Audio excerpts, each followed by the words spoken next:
Good Friday morning. Thanks for joining us on KARE 11 News Now. I'm Michelle Beck. Happening today, it is a KARE 11 weather impact alert day. This will mainly impact your Friday night plans, with the cold front moving in later today that could spark thunderstorms and bring some heavy rain at times. We'll check in with our weather team in just a little bit. As for right now, the Justice Department is investigating the state of Minnesota for its hiring practices. They say they're looking into whether the Minnesota Department of Human Services is discriminating based on race or gender. The DOJ cited a DHS hiring policy that requires supervisors to provide, quote, justification when hiring a non-underrepresented candidate, which would mean a white person. In a statement, U.S. Attorney General Pam Bondi says, quote, Minnesotans deserve to have their state government employees hired based on merit, not based on illegal DEI. DHS has responded to the investigation, saying they, quote, follow all state and federal hiring laws. They also cited a state law they say requires justification of non-affirmative action hires for some vacancies. Happening right now, President Trump and the First Lady are heading to Texas to survey the devastation caused by the 4th of July flash flooding that killed at least 120 people, including a heartbreaking number of children. As crews search for the many still missing, questions are mounting over warnings and alerts. Plus, the Trump administration is defending against questions about cuts to federal programs. NBC's Alice Barr has the latest from Washington. President Trump said he did not want to visit any earlier than today to keep from getting in the way of search and recovery teams as questions about warning systems grow. 1 week after the floodwaters came rushing in, President Trump traveling to Central Texas today for a first-hand look at the broken heart of a national tragedy. As an army of volunteers joins more than 2,000 first responders working to reunite victims with their families. We'll stay until we get it done. Yeah, and we want them to have closure. Questions are mounting about whether more could have been done to get people out of harm's way. President Trump telling NBC News in a phone interview that while local officials loved the victims here and no one saw this coming, quote, in retrospect, after having seen this horrible event, I would imagine you'd put alarms up. Records from a 2016 Kerr County meeting show a former commissioner called the flood warning system pretty antiquated. And now new questions over how quickly local alerts went out. Is there any way we can send a code red out to our Hunt residents asking them to find higher ground or stay home? At the federal level, the White House adamant funding cuts did not hinder the National Weather Service in issuing warnings, while putting President Trump's calls to phase out FEMA on hold. Well, FEMA is something we can talk about later, but right now they're busy working, so we'll leave it at that. Amid so much devastation from Camp Mystic and all along the Guadalupe River, a local artist gathering photos for a wall of hope. Thinking that there's a family suffering behind each of those pictures really brings home the feeling of honoring the people that were lost. Looking to highlight the deep love in profound loss. In their visit to Kerrville, President Trump and the First Lady are set to join in a roundtable with first responders and local officials, as well as meeting with some of the families so devastated over this past week. In Washington, I'm Alice Barr. Back to you. The Texas floods were just one of 4 1-in-1,000 rainfall events we've seen in the U.S. in the last week. Sunday, Tropical Storm Chantal drenched parts of North Carolina. Then on Tuesday, Chicago saw 5 inches of rain in just 90 minutes, prompting multiple rescues. And on that same day, heavy rain in New Mexico caused deadly flash flooding. The area is expecting more rain tomorrow, similar to what they saw this week. Happening right now, the FBI is investigating a violent ICE raid near Camarillo, California, after someone appeared to fire a pistol at agents. You can see a person in black pointing what appears to be a handgun during the protest as agents were pushing people back. Thankfully, there are no reports of anyone getting hit by gunfire. U.S. Customs and Border Protection said 10 undocumented juveniles were at the farm Thursday night.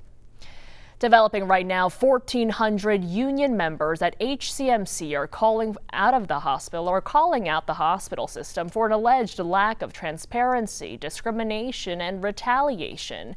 In a press conference yesterday, the union president joined a Minnetonka law firm in urging the Hennepin County Board to launch an independent investigation of management practices and workplace culture.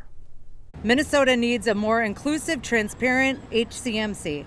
One that nourishes the best in us, listens to those closest to the work, and recenters care, not control.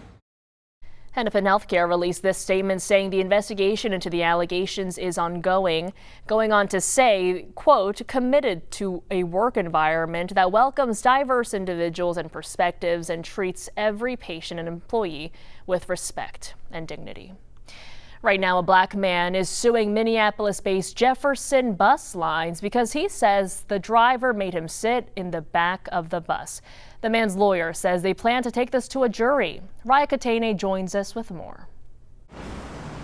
A Minneapolis-based bus company is facing a civil rights lawsuit after a bus driver ordered a black man to sit on the back of the bus during a trip from Fargo to Crookston. Yeah, it's race discrimination. Attorney Sam Savage represents Xavier Davis, who was boarding a Jefferson Lines bus 2 years ago. According to the lawsuit, Davis says the driver told him and another black man that company policy is to board starting from the back of the bus. When the men questioned his orders, the lawsuit says the driver threatened to call police. It's shocking.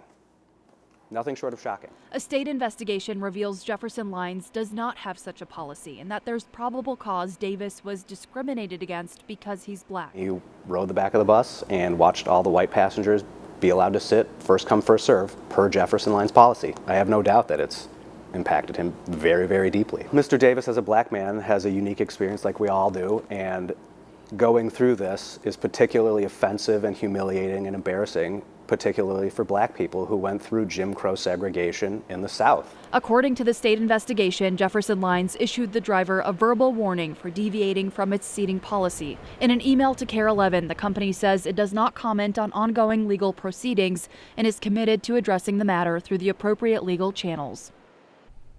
That was Raya Katene there reporting. Raya, thank you. In less than a month, you'll have to pay an unprecedented amount for e-cigarettes in Minneapolis. The price hike intended to discourage kids from vaping. The city council voted unanimously to raise the minimum price to $25. The new ordinance also prevents any new tobacco shops from opening within 300 feet of schools. The Minneapolis Health Department says raising the price is the most effective tool to reduce smoking in adults and preventing young people from starting. One council member says they want to emphasize public safety. Public health has to outweigh profit. We need to make sure that people, especially young people, do not enter into a track of ongoing struggle of nicotine addiction. Data from the city shows you can buy e-cigarettes for as low as $8.99. Vape cartridges, tanks, and refill containers, whether filled or not, fall under the new $25 minimum. There is trouble at the University of Minnesota that needs to be addressed as the Gopher Athletic Department faces an $8.8 million deficit heading into the next budget cycle. That's according to their athletic director, who walked through the budget this week with the Board of Regents. The budget challenges are largely due to a recent legal settlement by the NCAA, which now allows schools to use up to $20 million of their own money to pay players directly. The U of M has decided to pay athletes directly in 5 sports while adding scholarships for a total of 6 sports. Experts say athletic departments across the country are facing budget shortfalls because of the new payment structure. To the extent that you have donors who are willing and able to fund those types of situations, I'm sure there's going to be pressure from athletic departments upon universities to try to obtain those kinds of resources so that they can compete for championships. Under the new settlement, Gopher athletes can still make money from third parties on their name, image, and likeness. This weekend, the Minnesota Aurora will take the field at TCO Stadium, hosting their first playoff game in 3 years. Audrey Russo is at TCO this morning as the team pushes for their very first national title. Come 7 p.m. tomorrow, the Aurora are going to need that home field advantage. This is their last stop before the finals. And so far this season, home is where the wins are for this team. They went undefeated here at home at TCO this season, only giving up 1 goal. The team posted some stats on X in the last 24 hours. Stat number 1, the team has gone 48 straight regular season games without a loss. Number 2, their win percentage is 88%, only giving up 4 goals all season. 3, this is the second time they've earned the Central Conference title in 4 seasons, so winning on Saturday would be just another feather in their cap. Now their opponents, the Utah United, have a pretty good record too, winning 9 games this season compared to the Aurora's 10. Tickets for Saturday's game are just $25. Now if you want to pay to park, you can park in the ramp or on TCO's flat lot. The gravel lot, according to the team's website, is free. Back to you. A heads up for St. Paul drivers this weekend. I-94 eastbound between Highway 280 and 35E will be closed from 10 p.m. tonight through early Monday morning. Also closed tonight through Monday, 35E between Highway 5 and 94. The area is being closed while they work to replace the John Ireland Boulevard Bridge and repaint 9 other bridges in the area.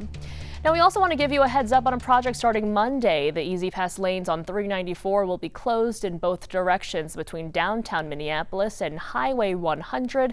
That'll remain closed till November. Crews will be inspecting and repairing bridges and ramps. Stick with us. More news and weather are coming up after the break.